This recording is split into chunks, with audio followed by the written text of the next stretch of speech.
can. Mairlyn Smith is here, our home economist. How are you? Excellent. How are you? Wow. Okay. Now, I sort of made it a bit of a mystery. I can't walk in these shoes anyway, so I'm taking them off. A bit of a mystery because... I'm going to take mine off.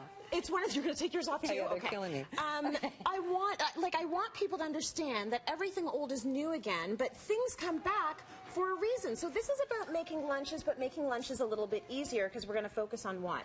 We're going to do what's called a sheet pan dinner. Sheet pan dinner. A sheet pan dinner. Okay. 3 times fast. The sheet pan. No, I'm not doing it. I can't do it.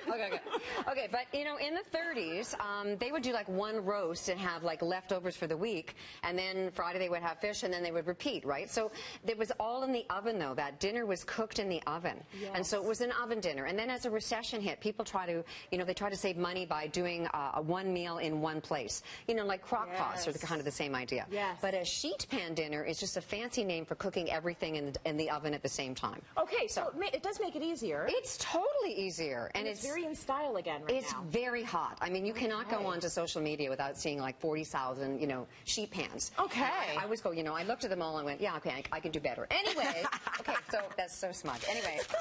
But it's probably true. Okay, first thing, you got to have the right pan. Now, this is not a cookie sheet. Okay. This is a rimmed baking sheet. And the difference between that and a cookie sheet is that the cookie sheet has no sides.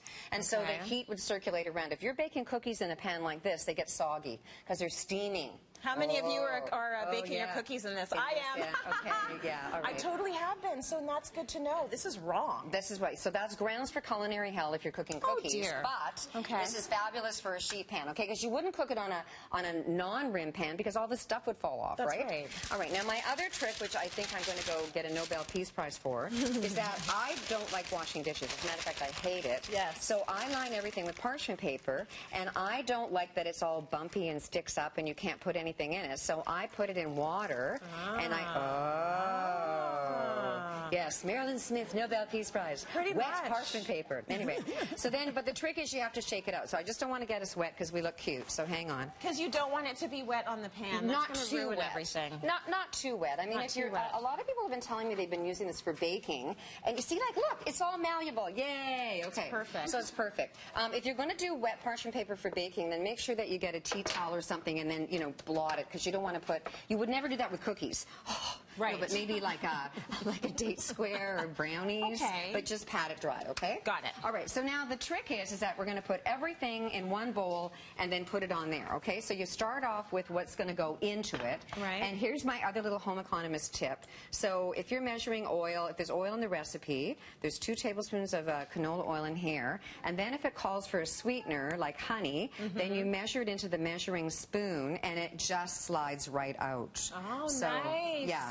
So that oil's going to help you out. That's why you do it first. Basically lubricates the whole thing, okay? So just going to mix that around, and then we're going to add all of the stuff, all of the vegetables. So in there, now, is huge honking hunks of garlic, okay? Now, I get this whoops. It's a hot potato! I get this garlic at my farmer's market, so that's like too big. So I just wanted to show you that they should all be about that size, okay? Are these the ones okay to throw in? And then you've got a ginormous red onion. Yeah. And I put also Kalamata olives. Nice. And we're going to toss that up in there. And then I understand that this is going to be our lunch. Would you use it for both? Would you use it for dinner and lunch? I usually do leftovers for lunch, but I thought it was kind of fun to make something special for lunch. Yes. Because, people go out and they spend all this money and they buy all these great, cool lunches, and then you've got your little I don't know what. Yeah. And so I thought, well, why don't you make something kind of fancy and go, well, look what I've got. Because lunch is the time that you're supposed to eat like a king. Yes. Or a queen, right? Yes. And dinner you're supposed to eat like a pauper. Right. So why not make your lunch a little bit special? I think lunch should be wonderful. Now, I just want to show you, these are these little mini yellow skin potatoes. Yep. And they should all be about this size. So, just use your head, because if you're going to roast them in the oven, this is going to cook more faster. So I'm just cutting the big ones in half. And so that's really basically all you're going to do. I won't do them all because I want to show you the next vegetable. Oh, and then you put lemons in it. We're going to roast lemons. We're going to roast lemons. Has anyone else have you ever roasted fruit or anything? Anybody? Pineapple is really good to roast. I know it tastes good, but we don't do a lot of that in our house, actually. I love it. It has fruit. A whole bunch of different flavor notes that happen. Yeah. And that's why I put a little bit of honey in here, so that it wouldn't be too tart. The first time I made it, people were like, oh, it's really good.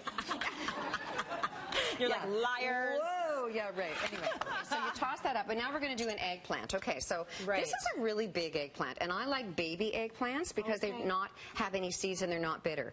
But this was the only one I could find at the grocery store today or yesterday. So I just want to show you that when you cut it, you see all those seeds in there? That's what causes them to be bitter, so they need to be salted. But the top end of it doesn't have the seeds in it, and the baby ones don't have any seeds either. So in this recipe, if you wanted to, if you couldn't find any baby ones, you could use the big guys and then just cut them into smaller chunks, remembering that you want to have everything about the same size. Right. Okay. Because that's going to allow it to all cook all the way through at the same time. That's right. Okay, so I'm just going to show you one because this is the next fun part. So you toss it all up again to make sure that everything is really coated, and then we're going to put it into our parchment papered pan. That's so nice and prepared and ready. It's so you want to ready. basically distribute it so it's fairly even. Do you want to do that? But leave 3/4 of the pan open because in that I am going to put my chicken. Okay, so these are chicken thighs, and at home I would wash my hands before and after, but I don't have that luxury right now, so I'm going to use gloves, okay? I'm so frightened when you do stuff like that. So you lay the chicken down on the pan. You don't want, and so it's all going to cook together. Do you need more space? No, I don't. That's perfect. To lay them out, and then we're going to sprinkle on some oregano, and you bake this in the oven. So we'll sprinkle, sprinkle, sprinkle, sprinkle, sprinkle, sprinkle, sprinkle. And then over here, it comes out of the oven. One pan. I know, and then look, when it comes out, you put some feta on it, and then put it back in the oven to melt it, and then it's ready!